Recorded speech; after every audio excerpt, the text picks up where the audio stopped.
देश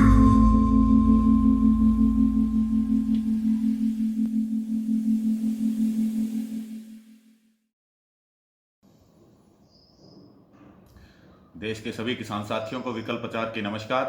साथियों, जैसा कि आपको मालूम है कि राष्ट्रीय किसान आंदोलन देश में लगभग शुरू हो चुका है, जिसमें पूरे देश के किसान एकजुट होकर अपने अधिकारों को जानकर केंद्र सरकार से एक बहुत बड़ी लड़ाई लड़ने जा रहे हैं। जिसके लिए हमने निर्णय लिया था कि हम देश के विभिन्न भागों में, विभिन्न राज्यों में जाकर प्रत्येक किसान को उसके हकों के प्रति जागृत करेंगे, हमारी मांगों से उसको अवगत कराएंगे।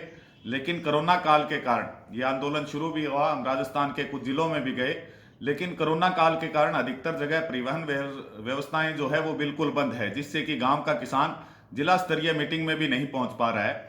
अतः जब तक परिस्थितियां ठीक नहीं होती, ये हमारी सबकी जिम्मेवारी है कि हम अपने अपने क्षेत्र के, अपने अपने गांव के, अपने अपने जिले के किसानों को इस आंदोलन के लिए अधिक जोड़े।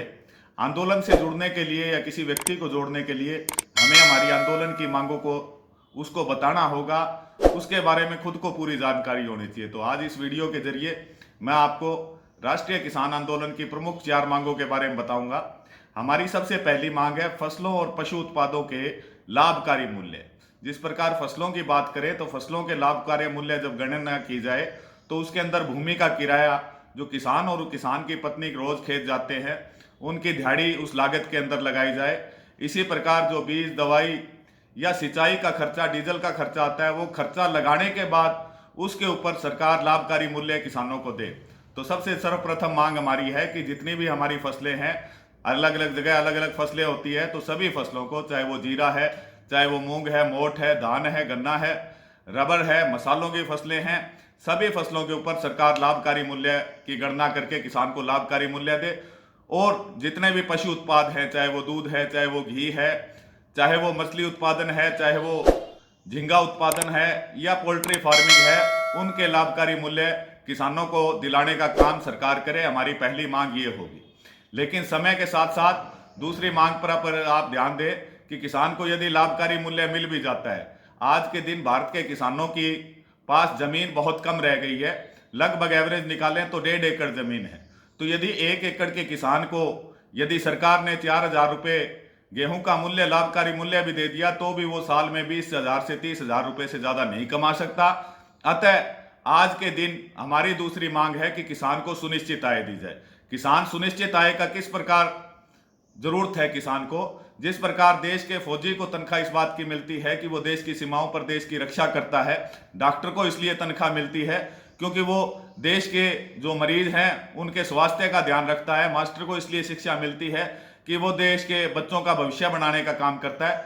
इसी प्रकार यदि आप किसान का काम देखें तो किसान जो भी सब्जी, फल या अनाज का उत्पादन करता है वो अपने लिए नहीं करता है, वो उत्पादन देश के प्रत्येक नागरिक के लिए, फौज में व्यक्ति है या जो देश का आम नागरिक से लेकर नेताओं तक का पेट भरने का काम यदि कोई कर रहा है तो वो किसान कर रहा है। यानी वो अपने लिए काम नहीं कर रहा है, वो देश को भुखमरी बचाने के लिए, देश के लिए काम कर रहा है। इसलिए सरकार पूरे देश के किसानों और मजदूरों को, जिस प्रकार सरकारी कर्मचारियों को सबसे न्यूनतम आय दी जाती है ताकि वो अच्छा जीवन जी सके, इसी प्रकार सरकार जो है किसानों और मजदूरों की सुनिश्चित आय निश्चित करे।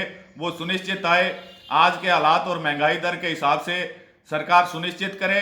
उसके बाद किसान और मजदूर से जो भी खेती में काम कराना चाहे, किसान और मजदूर वो काम करने को तैयार है। तीसरी जो मांग है, बहुत सारे लोग उसे कर्जा माफी का नाम देते हैं, लेकिन हम उसे कर्जा माफी नहीं कहेंगे। तीसरी मांग है कर्जा मुक्ति। कर्जा मुक्ति, माफी उस बात की मांगी जाती है जब आपने कोई पाप किया हो, तो हम माफी शब्द का इस्तेमाल नहीं कर रहे हैं, कर्जा मुक्ति का। क्योंकि 1970 के बाद महंगाई दर के हिसाब से जहां तनख्वाह जो सरकारी कर्मचारियों को मिलती थी, अन्य वस्तुएं महंगाई दर के हिसाब से उनकी कीमतें बढ़ती गई, वहां किसान के अनाज और दूसरी चीजों की कीमतें बढ़ी नहीं, बल्कि उसके जो लागत बढ़ाने वाली चीजें थी, चाहे डीजल, यूरिया, दवाइयां या ट्रैक्टर के या मशीनरी उत्पाद हैं, उनकी लागत तो लगातार बढ़ती गई, लेकिन उस हिसाब से किसान के उत्पादों के मूल्य नहीं बढ़े। इसके कारण किसान लगातार कर्जे में जाता रहा।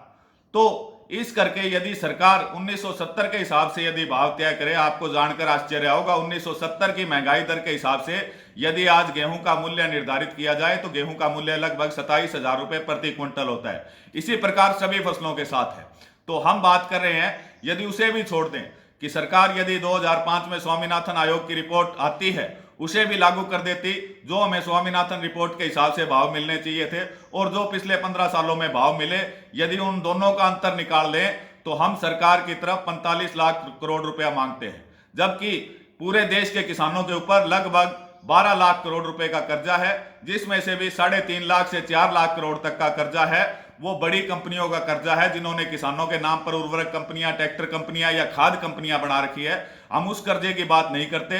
जो बचा हुआ किसानों के ऊपर 8 लाख करोड़ का कर्जा है, पूरे देश में वो कर्जा किसानों को मुक्त किया जाए, क्योंकि अब भी जिस प्रकार अगर 1970 का आप हिसाब लगाएंगे महंगाई दर के हिसाब से, तो शायद देश का बजट भी उसे पूरा नहीं कर पाए। मैं सिर्फ स्वामीनाथन रिपोर्ट की बात कर रहा हूं। यदि उसके हिसाब से भी हमें भाव मिले होते तो आज सरकार की तरफ हमारा 45 लाख करोड़ रुपया बकाया निकलता है। तो तीसरी मांग है हमारी, किसान को पूरी तरह से कर्जा मुक्त किया जाए। चौथी मांग, जिसमें सारी मांगे शामिल हो जाती है, कि देश की जितने भी प्राकृतिक संसाधन है, जल जंगल और जमीन, उस पर किसान और ग्राम सभा का अधिकार हो। जिस प्रकार बिहार, छत्तीसगढ़, झारखंड में जितनी भी खदानें हैं, उन खदानों को सरकार जो है कंपनियों को लीज पर दे देती है, जबकि वास्तव में वो जमीन हमारे बाप दादाओं के नाम थी। तो ऐसा करके सरकार जो है किसानों को ही वो जमीन खदान लीज पर दे, जल का और जंगल का अधिकार किसान के पास हो, जो टैक्स चाहिए वो किसान देने को तैयार है। तो ये हमारी 4 मुख्य मांगे हैं। इन्हें आप गांव गांव जाकर, आज आपकी जिम्मेवारी बनती है इस आपातकाल में, आप गांव में रह रहे हैं तो अपने गांव के किसान साथियों को अधिक से अधिक राष्ट्रीय किसान आंदोलन के साथ जुड़िए, अपने पड़ोस के गांवों में जोड़िए, अपने जिले में जोड़िए। जैसे ही हालात सामान्य होंगे हम आपके बीच में होंगे। तो जो भी साथी राष्ट्रीय किसान आंदोलन से देश के किसी भी भाग में जुड़ना चाहता है, वो मेरे मोबाइल नंबर 80 531 02100 पर अपना नाम और जिला व्हाट्सएप करें, ताकि आपको इस आंदोलन से जोड़ सकें। तो सभी साथी इस आंदोलन का अधिक से अधिक प्रचार करें।